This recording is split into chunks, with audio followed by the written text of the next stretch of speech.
times of both despair and elation, our tendency as a community is to come together, to gather, to reflect, to build consensus, to strategize, and to organize. And so I just wanted to share this very quick blessing. It's called you have to correct me if I'm wrong, the Zorkei Tzibor blessing.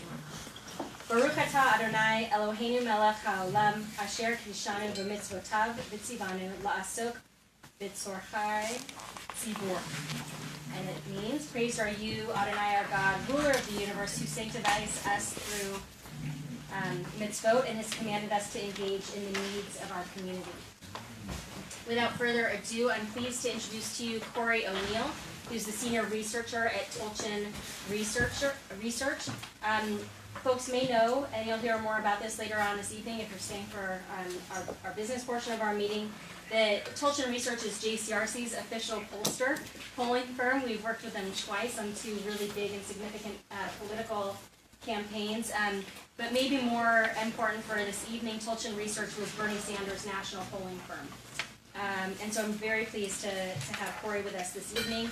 Rabbi Doug Kahn needs no introduction in this room.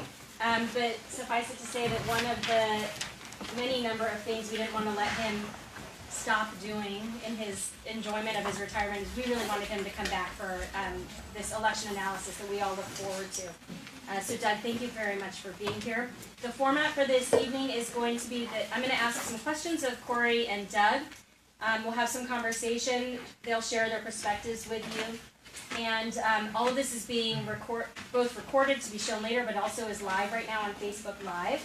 And so you can watch it if you're in the room now. You can watch it later, share it with your friends, and then we'll stop and we'll turn and privately for everyone in the room hear from Jessica Trubowich, our terrific director of public policy, about the implications of the election on JCRC's policy agenda.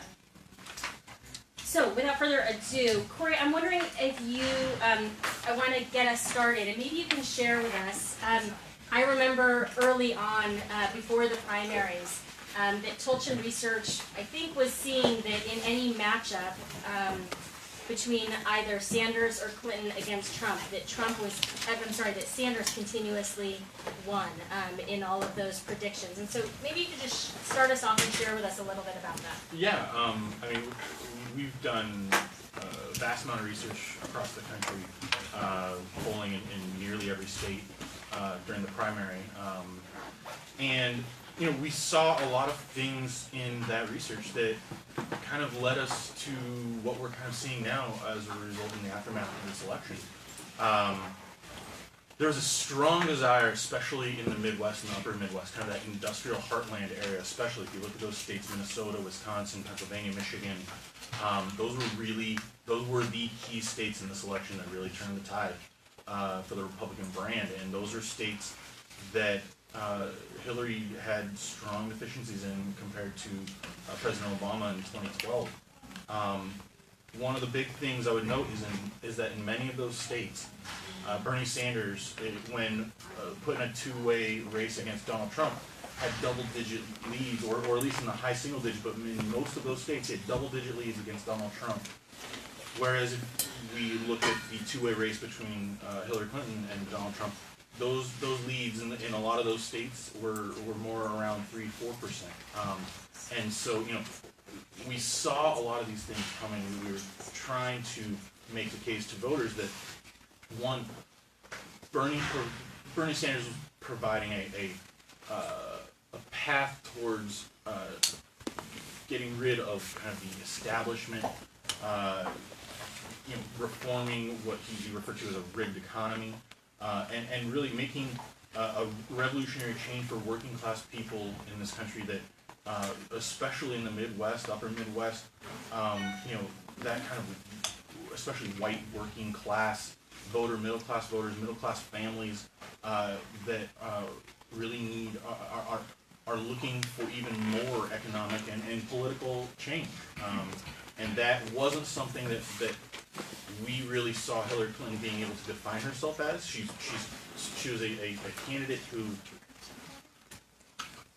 really was having a lot of trouble disassociating herself with the establishment, with Wall Street, And those are things that when voters are looking for a change kind of candidate, she wasn't really able to give them. And I think Donald Trump kind of turned that on its head and took the Obama change playbook of 2008 and kind of made it his own. And it really showed in those upper Midwest states. And it's something that we as a party are going to have to deal with for the future, and where we want to go from here.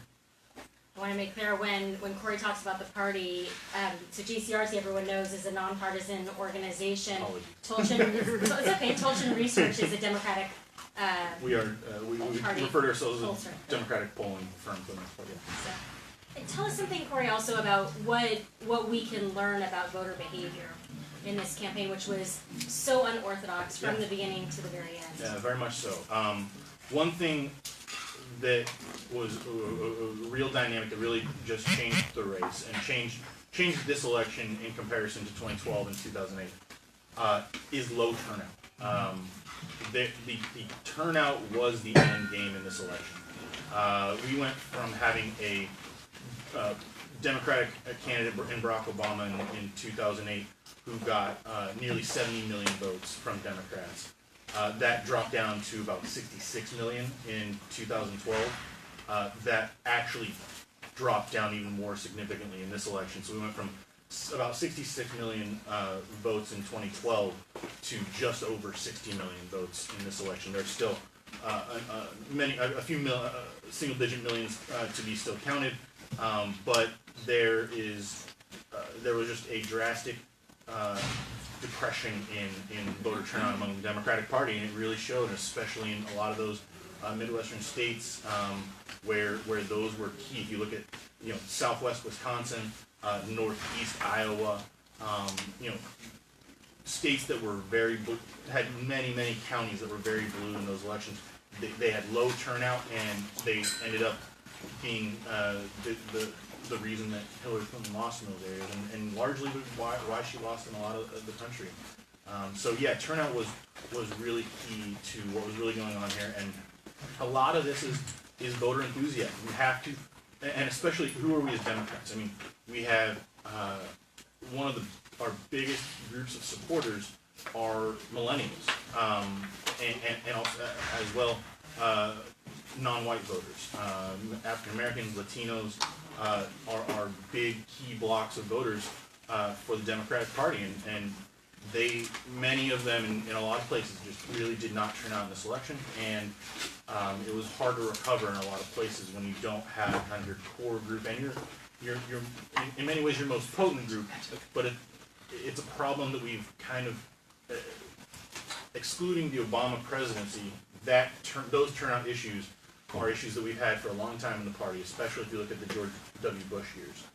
So we're going to have to really look at ourselves as who we are as Democrats, who we want to be as a party, who we have been as a party, and really come to terms with what it is that we can provide for the people that we lost in those elections.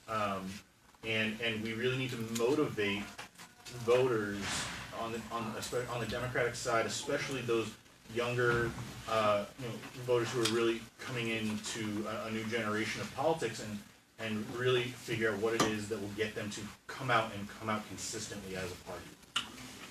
Doug, tell us a little bit about voter turnout, and Jewish voter turnout and Jewish voting behavior this time, and what made it different. Sure. I can't start by not saying how happy I am to be here tonight. So am I. When Abby calls me up and mentions something to me about some community issue that she's brilliantly navigating, my first instinct is, I'm so sorry she has to deal with that, and my second instinct is, I'm so glad I know.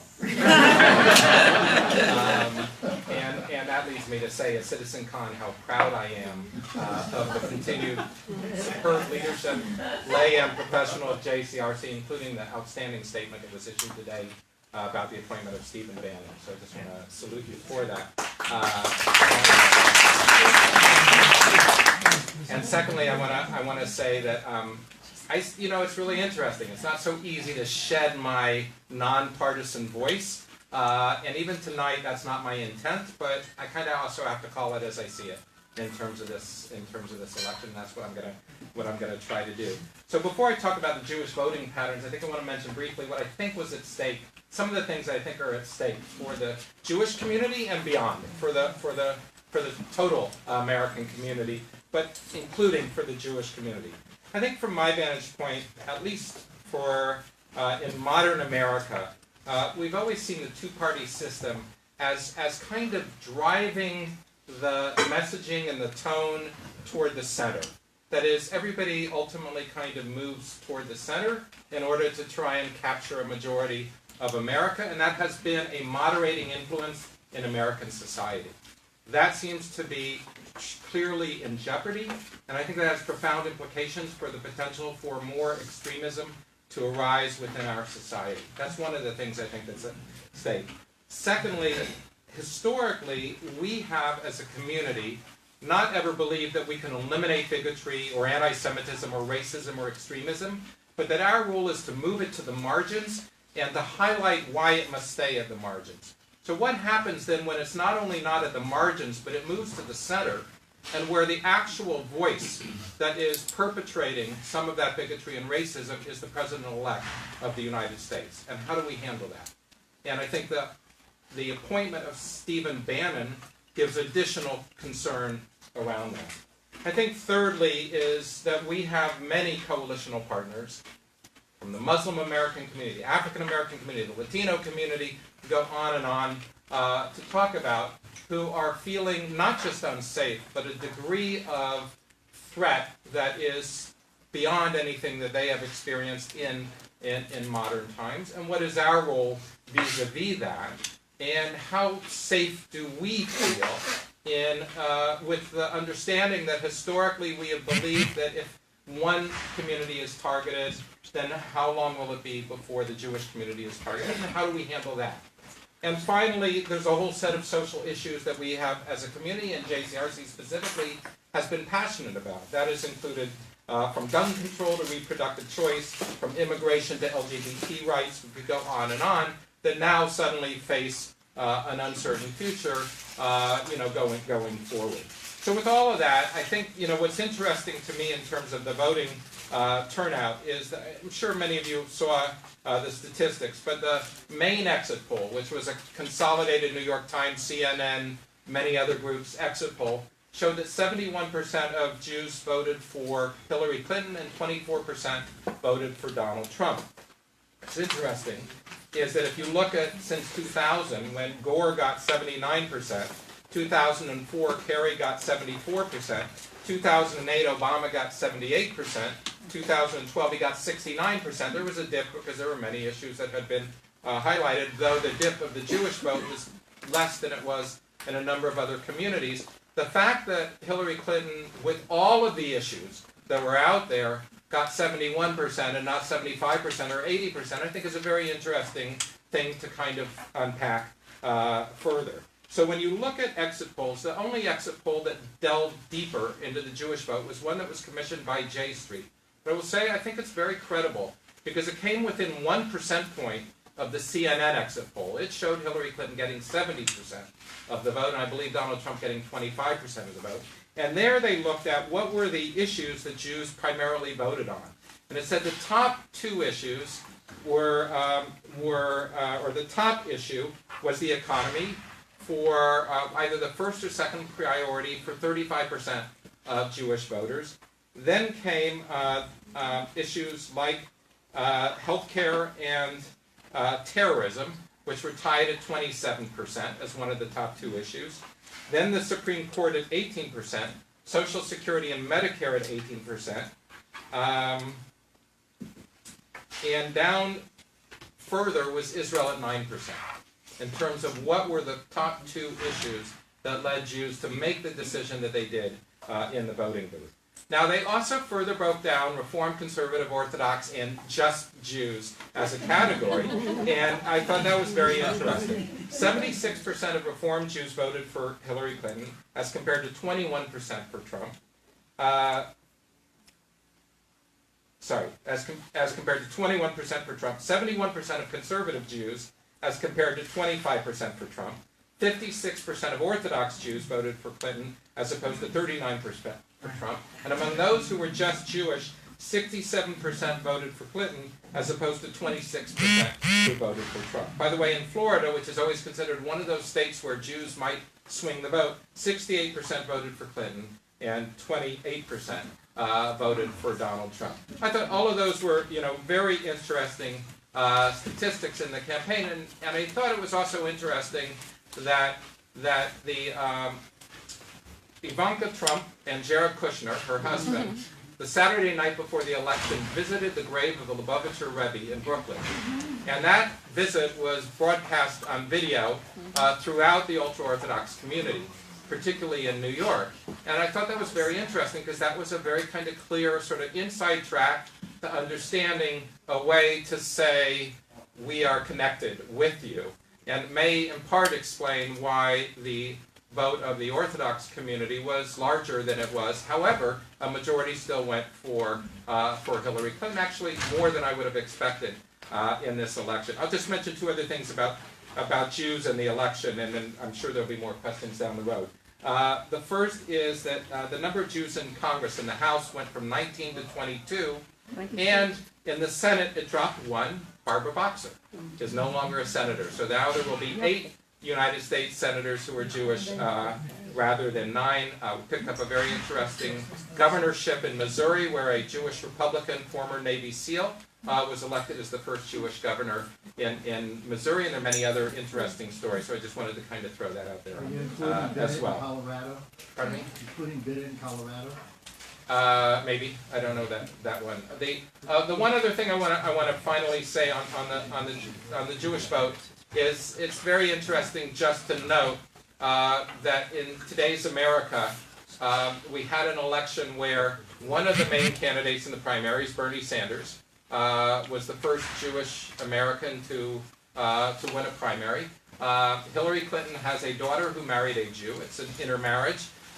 Donald Trump has a daughter who married a Jew and converted to Judaism according to Orthodoxy. And I just think it's very interesting the degrees of connection that exist today, where there's almost no political American family that's on the national scene that probably doesn't have some connection today with the Jewish community. So I just wanted to mention it. Corey, tell us a little bit about broader American voter behavior, values, and specifically tied to different demographic groups. What should we be thinking about? I mean, there are a lot of things that, there are a lot of differences between Trump supporters and Clinton supporters.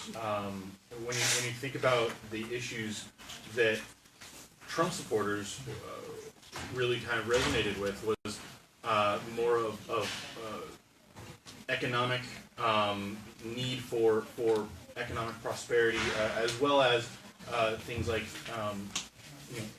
immigration and ending Obamacare was kind of his core supporter argument. But those kind of Trump-leaning voters had more interest in economic kind of issues that gave them more prosperity and would help them in their family life and their home life. I think we, as at least on the Democratic side, have focused a little more on other kind of issues. Actually, I should bring this up because this is a really important part of this. Is if you look at key items for Democrats, climate change, gun violence, the gap between rich and poor, racism. Those are really key Democratic issues. But you look at things on the Republican side: illegal immigration, terrorism, job opportunities, and crime. Those are the key issues on the Republican side. So I mean, we really are a divided country. And when you look at what it is that we have to do as Democrats, I mean, we have to be able to go to the other side and appeal to those voters. And some of those issues are issues that we may have kind of put on the back burner in an effort to kind of really have our core supporters on the left hear what they wanted to hear and do those things but when you're talking about elections, you have to be able to win at least enough and a sufficient portion of the other side, or at least the broader middle.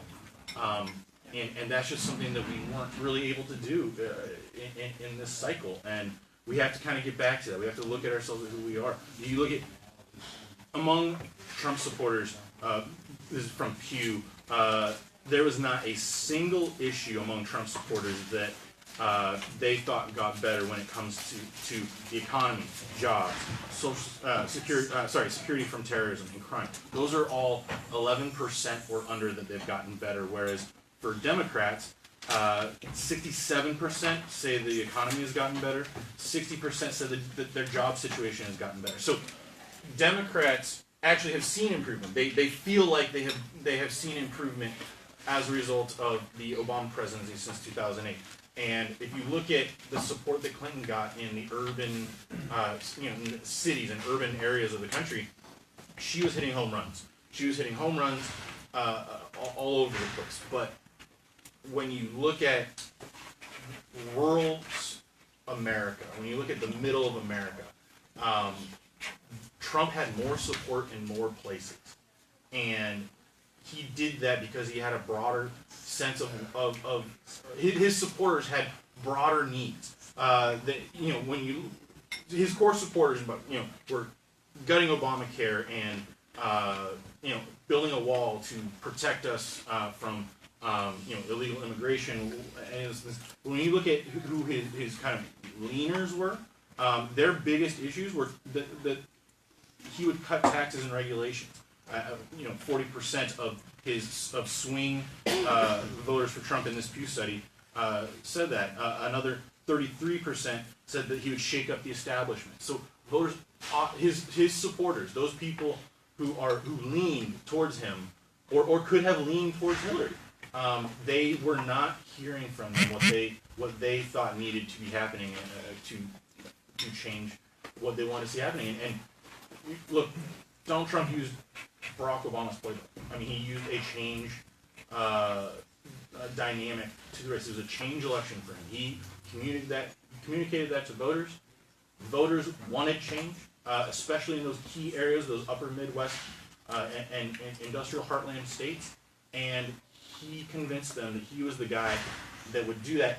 And they were willing enough to jump off and take that chance, knowing many of those voters know very, very well that may not happen, but and that things could happen worse, but they're willing to take that chance because they weren't getting what they really needed in the last 8 years. Corey, tell us something about the diverse demographic groups that turned out to vote. Much was said during the campaign about how little support President-elect Trump would get from women, from minority groups, given the rhetoric of the campaign, and yet the polling suggests otherwise, ultimately, or something vastly different than what was anticipated. What do you make of all of this? Well, I'm not sure it's as. I mean, the polls will show, and exit polls also, I think, will show that there were shifts in those in some of those demographic groups. But I think what's more important is that there was this overall just severe depression in turnout among all voters, and the demographic groups, especially in some areas, especially African Americans, Latinos, especially more conservative Latinos, over age 40 or 50 years old, those are voters that didn't really come around on this, and I think it really showed. There's some. We saw a lot of shifts among ethnicity here, but two of the key kind of areas that we saw, receding support from were African American voters who went from being about plus 85 in the 2012 election to being right around just below an 8-point advantage for Hillary. Also, Latino voters had a similar dynamic. They lost about a net 6 points. And those are huge. That's a huge amount of votes.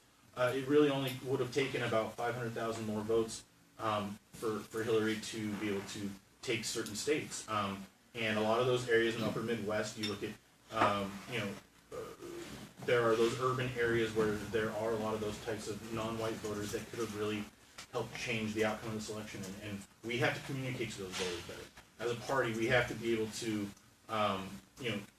absorb what it is that they are finding difficult in their lives, and we have to be able to address them. We have to, and we can't just continue to say the same old things we are. We have to take a real look at ourselves as a party and try and do as many things for as many people as we can,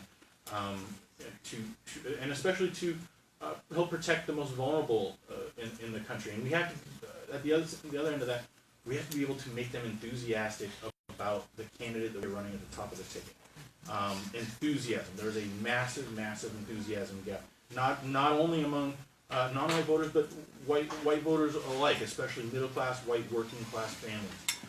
We have to be able to provide them with the kind of candidate they think will create the change that they want to see, especially economic and especially political change. We can't be reliant on funding and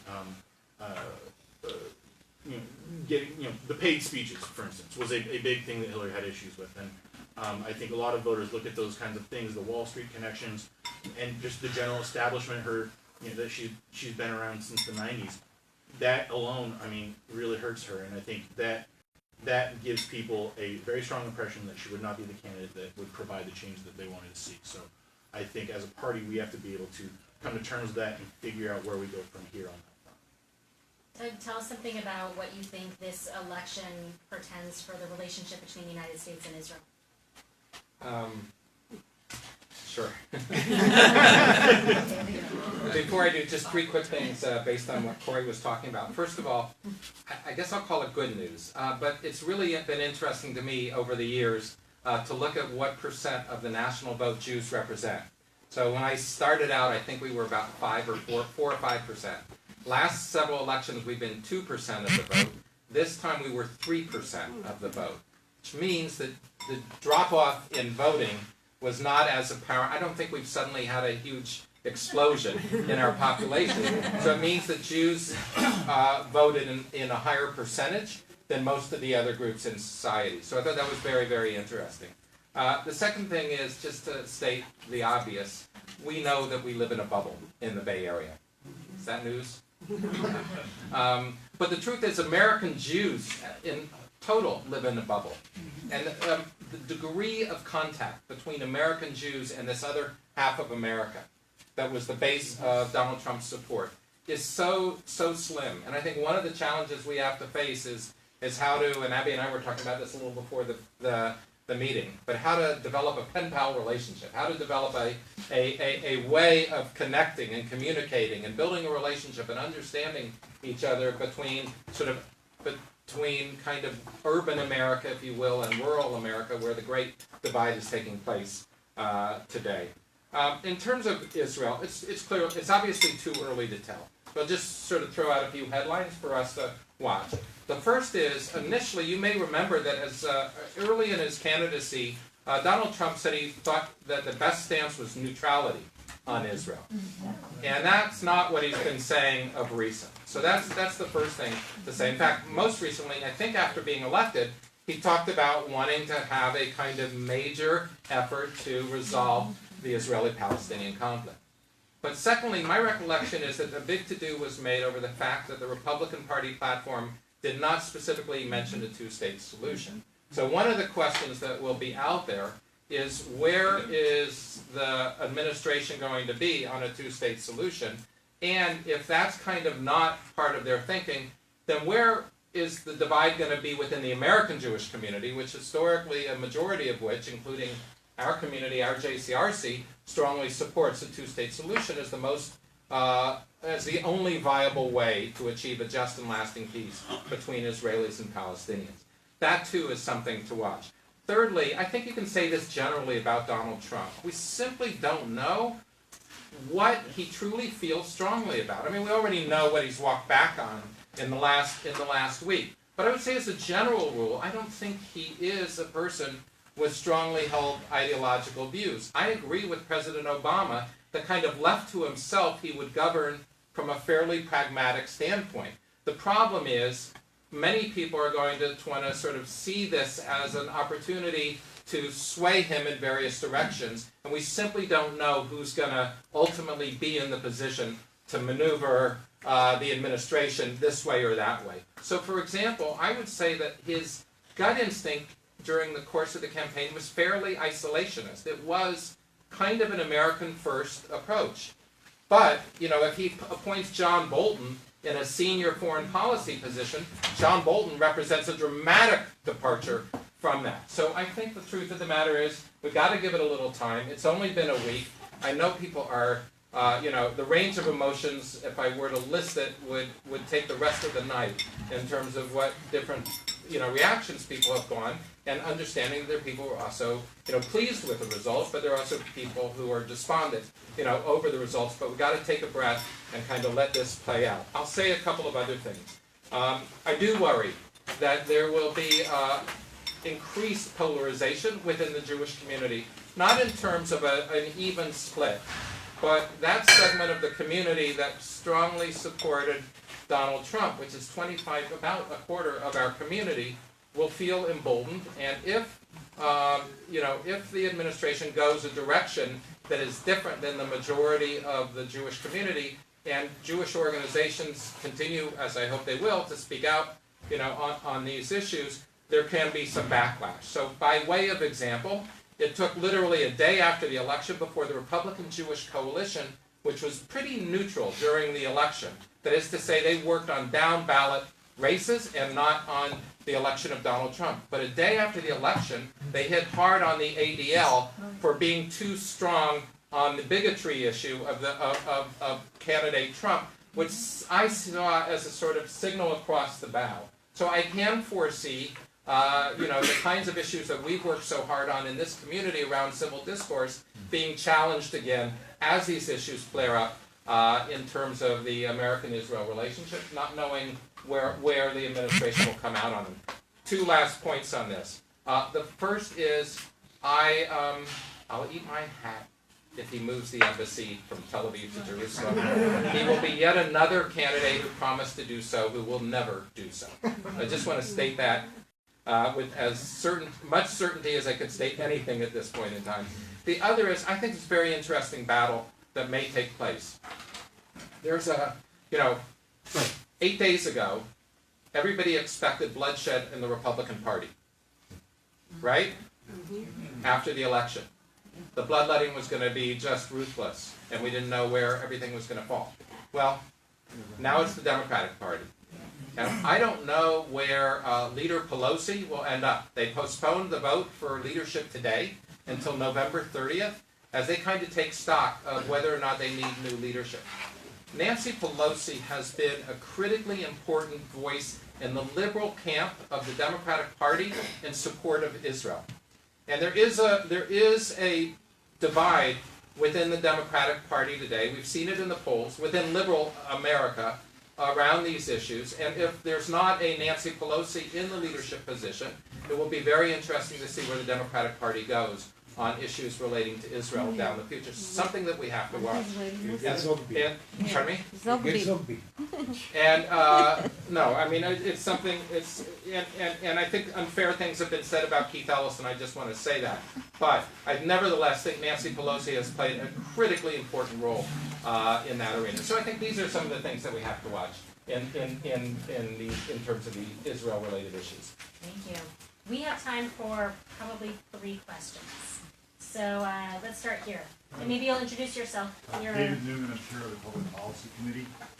Chuck Schumer is going to be the public face of the Democratic resistance in the Senate.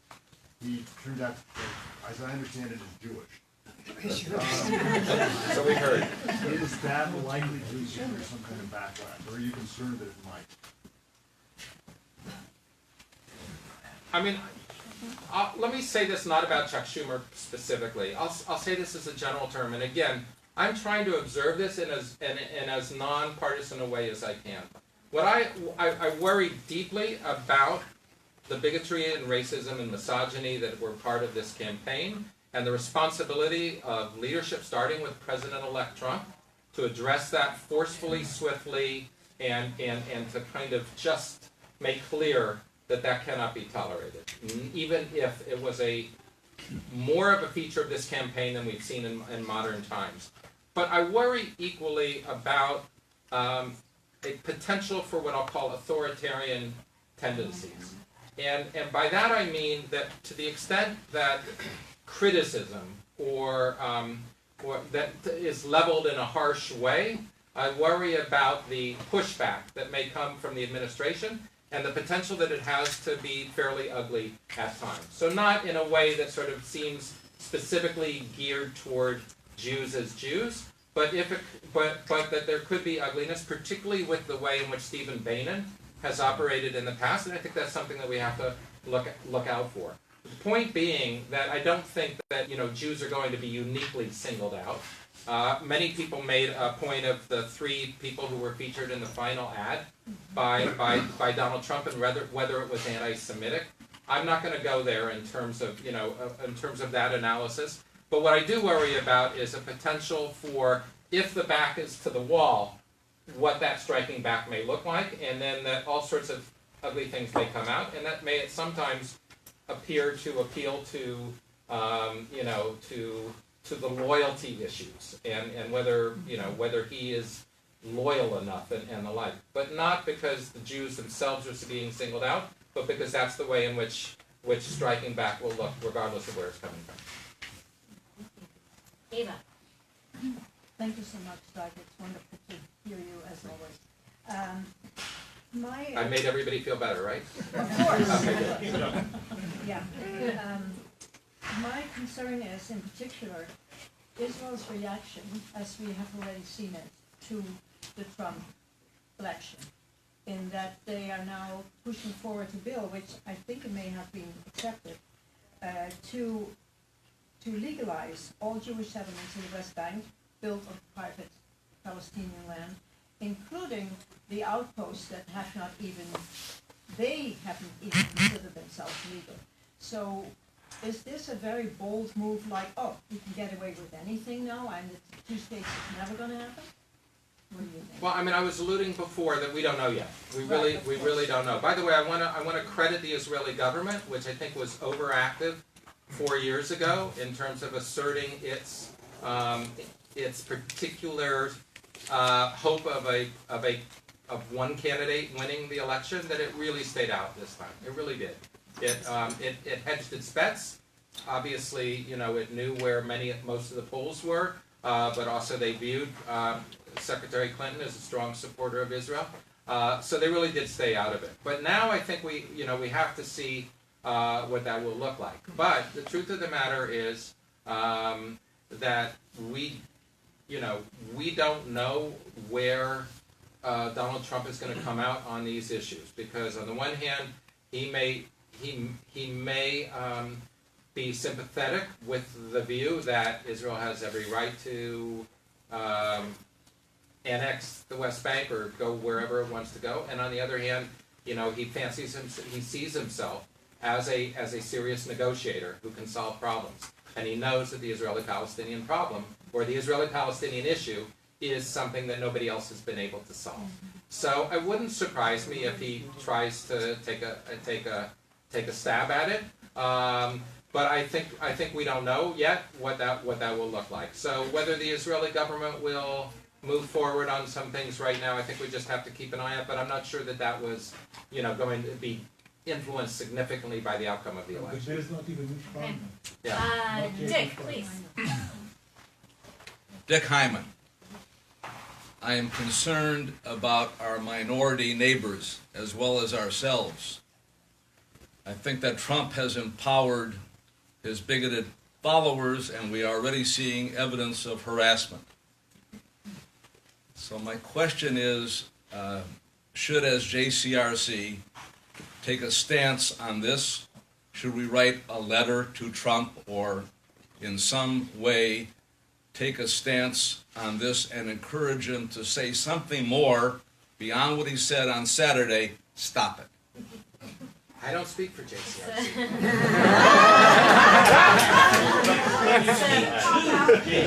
We actually did just that today, and I invite everybody to take a look at, we actually issued a statement to the Jewish community, and then also a press release that went out to all the media, that among other things, in addition to really denouncing the appointment of Bannon as chief strategist and senior advisor, also called on President-elect Trump to do exactly what you're talking about, Dick, and to, it really was, an attempt at positively reinforcing added condemnation of those kinds of attacks. I'll talk more about it for those of you who are our members who are going to be staying, later in the evening. We'll have more conversation about JCRC's work and what we're doing in this regard. I'll say, from my vantage point, there's the short-term, continuing term issue of addressing the dramatic spike in hate violence that did it at various groups that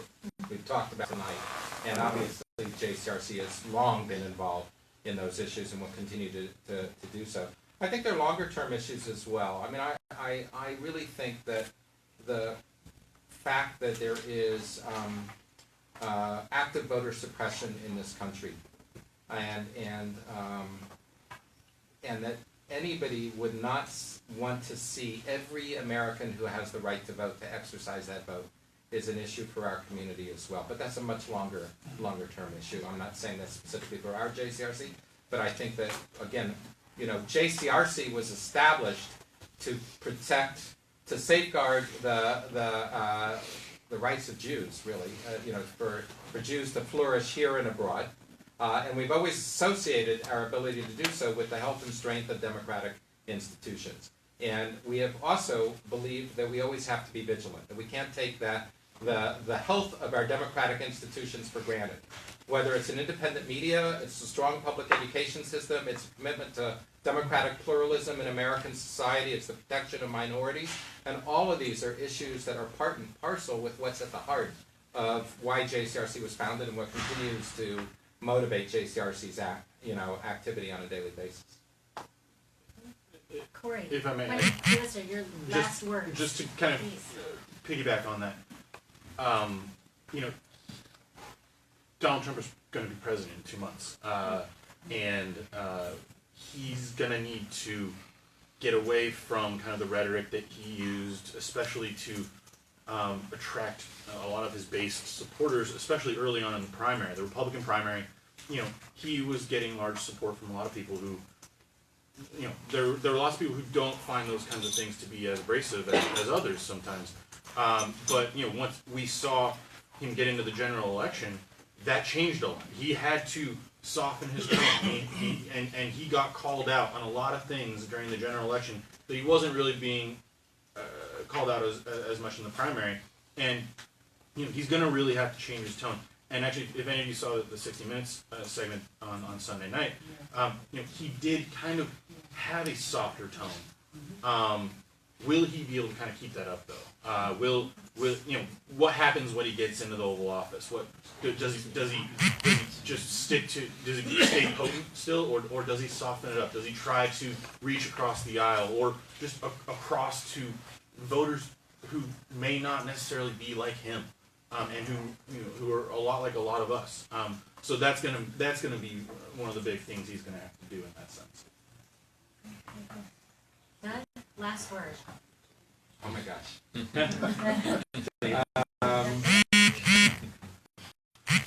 So in June I wrote kind of a last article as executive director where I talked about my concern that more and more our country is in its own, people are more and more in their own echo chamber and unable to sit across the table with people who have strongly held views that are opposite to them.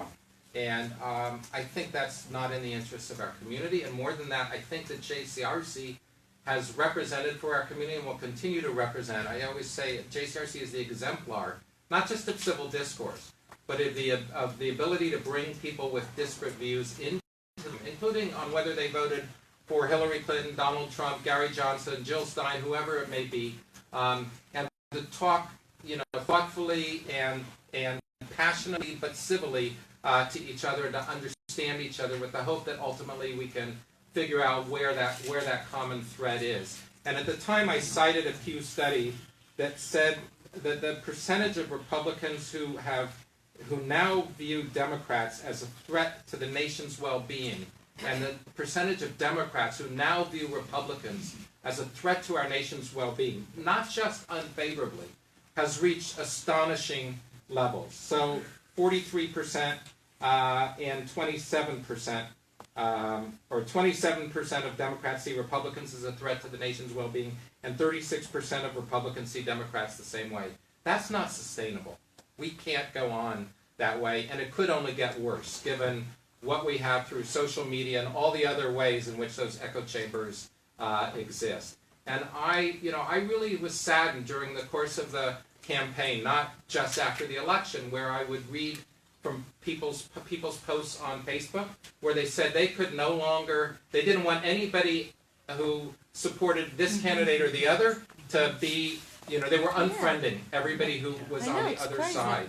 And I understand that on an emotional level. This was an intense campaign, but it's not sustainable. So, I really do think we have to figure a way to bridge that divide, that there's no institution that's more suited to exemplify that than JCRC, and that our country's future and our community's well-being also depends upon our way of figuring this out. There are a lot of good people who have very diverse views about all these subjects, and we just need to be able to kind of bring the temperature down a notch so that we can figure out where those common threads exist. And for me, that's an important takeaway from this election.